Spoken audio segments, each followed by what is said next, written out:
Oke guys, kembali bersama saya William Dennis di channel YouTube ini. Ya, ini hari Senin 24 Maret 2025. Saya mengunjungi kantor otorita IKN yang berada di Menara Mandiri Jakarta di lantai 5. Dan begitu masuk ruangannya, kita dihadapkan pada satu maket berukuran raksasa. Ini adalah maket dari kawasan inti pusat pemerintahan seluas 6.671 hektar.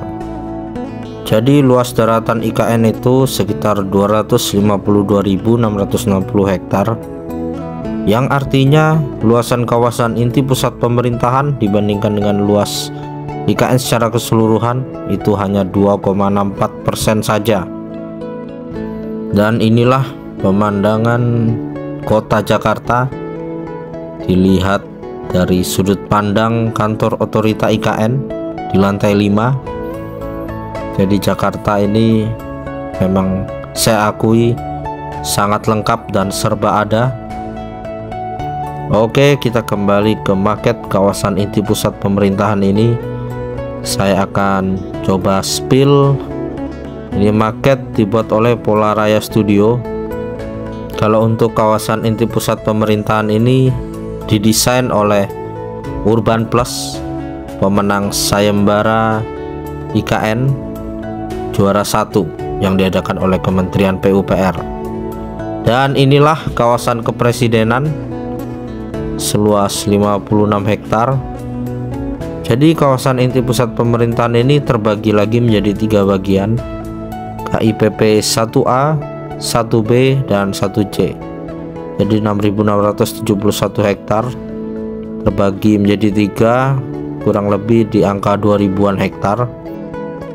Oke, kita spill. Ini kawasan hunian barat, ada rumah tapak menteri dan ada rusun ASN.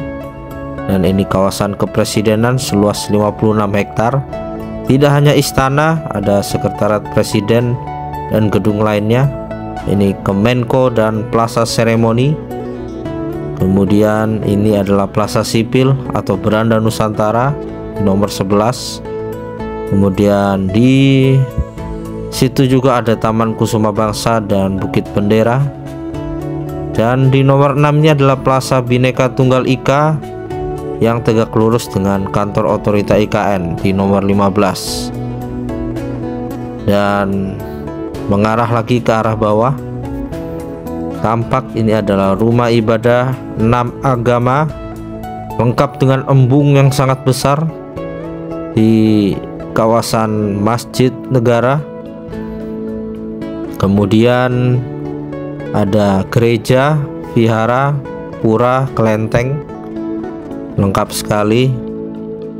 Jadi kalau kita lihat di maket ini memang banyak bentuk bangunan yang tidak sesuai dengan kondisi real sekarang, karena memang ada banyak perubahan desain. Contohnya kantor otorita ini ya, bentuknya tidak seperti yang kita lihat sekarang. Dan kalau yang lain-lainnya seperti rusun ASN ini mirip, tipikal, dan rumah menteri ini juga mirip. Dan di kawasan hunian barat atau West Resident ini memang sudah banyak rusun-rusun yang berdiri. Rusun ASN 1, ASN 2, dan ASN 4. Dan inilah kawasan yudikatif, Mahkamah Agung, Mahkamah Konstitusi, dan Komisi Yudisial. Dan kita doakan agar segera ditender proyeknya dan mulai dibangun. Oke, kita melangkah menuju kawasan hunian timur atau East Resident. Di kawasan East Resident ini ada rusun ASN 1 dan rusun ASN 3 yang sudah selesai dibangun, dan sepertinya akan ditambah lagi nanti rusun ASN nya. Juga ada rusun Bin Polri di wilayah sini. Ada sekolah dari Australia, rumah sakit Hermina, konsorsium Agung Sedayu yang membangun mixed use mall apartemen hotel. Dan inilah gedung DPR, DPD, dan MPR RI, kawasan legislatif yang tersambung dengan Plaza Legislatif, dan di sekitarnya akan ada bangunan-bangunan.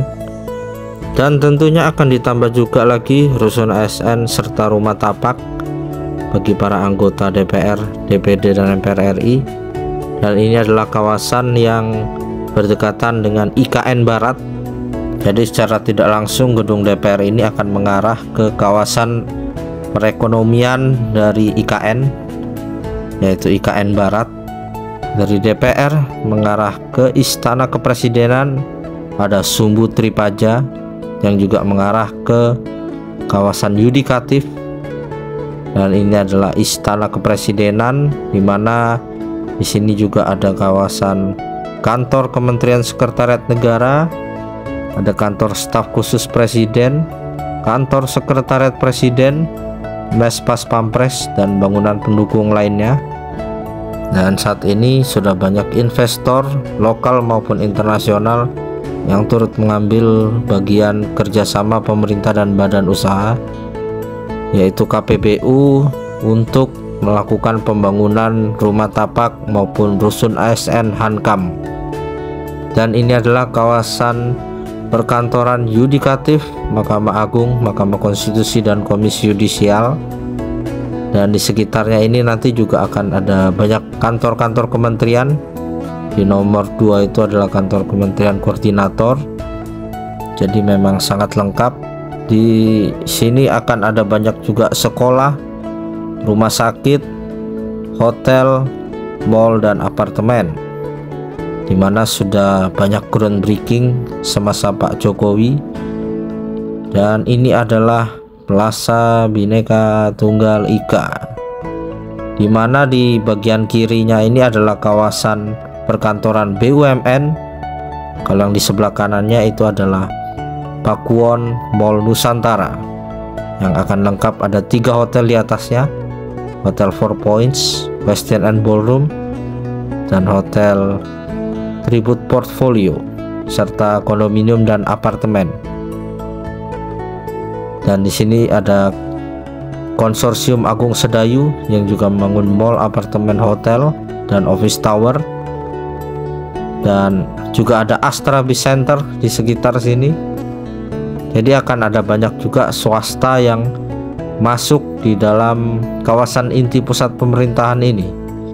Dan saya hitung ada 5 mall yang masuk dalam kawasan inti pusat pemerintahan ini, dari Pakuwon, Agung Sedayu, kemudian ada dari pengusaha Balikpapan, PT Wulandari Bangun Laksana yang membangun Balikpapan Super Block, kemudian menjadi namanya di IKN ini adalah Nusantara Super Block. Kemudian ada Delonix dari China dan Citadel dari Malaysia. Jadi kita cukup doakan dan support agar para investor yang telah melakukan seremonial groundbreaking atau peletakan batu pertama bisa segera bergerak untuk melanjutkan pembangunan ke tahap berikutnya. Melalui video ini juga saya ingin memberi masukan agar kementerian yang bisa dipindahkan terlebih dahulu adalah Kementerian SDM, untuk meningkatkan upaya hilirisasi, karena banyak sekali tambang-tambang strategis di Pulau Kalimantan, Sulawesi maupun Papua, serta Kementerian Pertanian untuk mencetak banyak lahan food estate di Pulau Kalimantan, Sulawesi, dan Papua. Dan perlu juga Kementerian Kehutanan maupun Lingkungan Hidup untuk bisa berpindah duluan ke IKN, karena untuk bisa melestarikan hutan yang masih sangat luas di Pulau Kalimantan, Sulawesi maupun Papua.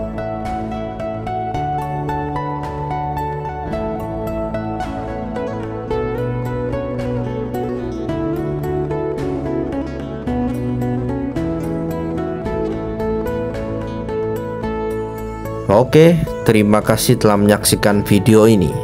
Sampai jumpa di kegiatan berikutnya. Salam Nusantara, salam Indonesia maju.